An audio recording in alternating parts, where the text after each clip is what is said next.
தமிழ்நாட்டில் ஹிந்திக்காரன் தொடர்ந்து குடி வந்துக்கிட்டு இருக்கான்.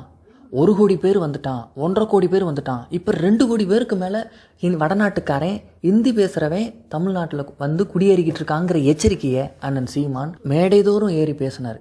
யாருமே கண்டுக்கலை. அப்போவே சொன்னார், விரைவில் அந்த ஹிந்திக்காரனுக்கெல்லாம் வாக்குரிமை வழங்க போகிறாங்க அப்படிங்கிற ஒரு எச்சரிக்கையை விடுத்தார்.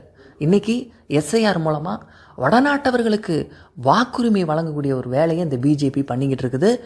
இந்த 2026 சட்டமன்ற தேர்தல் நம்ம கூட சேர்ந்து இந்த வடநாட்டுக்காரன் வந்து ஓட்டு போட போகிறான். அதை கண்கூட நம்ம பார்க்க போகிறோம். அப்படி அண்ணன் சீமான் சொன்னதெல்லாம் நடந்திருக்கு. வடநாட்டுக்காரன் ஒன்று அடிப்பான் அப்படின்னாரு, அதே மாதிரி அடித்தான். திருப்பூரில் அடித்தான். தமிழ்நாட்டின் அரசியலை வடநாட்டவன் கைப்பற்றிட்டா அவன் அதிகாரம் அவன் கையில் போயிடுச்சுன்னா இங்கே இருக்கக்கூடிய தமிழர்கள் அடித்து விரட்டப்படுவார்கள். இலங்கையில் அடித்து விரட்டினப்ப தமிழ்நாட்டில் அகதியாக வந்து இருக்கிறதுக்காவது தமிழ்நாடுன்னு ஒரு இடம் இருந்துச்சு உனக்கு.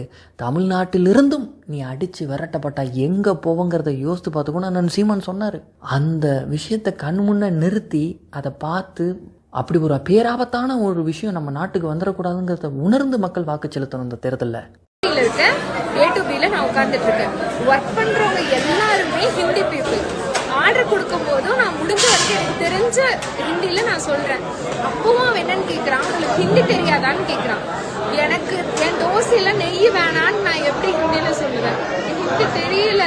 நான் டிரான்ஸ்லேட்டர்லாம் போட்டு சரி ஏதோ ஒன்று சொல்லுவோன்னு பாக்குறேன். அப்ப எனக்கு என்ன இதுனா, அவங்க தமிழ் கத்துக்காம இங்க வேலைக்கு வரவங்க அவங்க தமிழ் கத்துக்காம உனக்கு ஹிந்தி தெரியாதான்னு அவ்வளவு உரிமையா அவர் கேட்கிறாரு. அந்த மாதிரி அந்த மேனேஜ்மெண்ட் விட்டுட்டு இருக்காங்க. எங்க போதுன்னு தெரியல.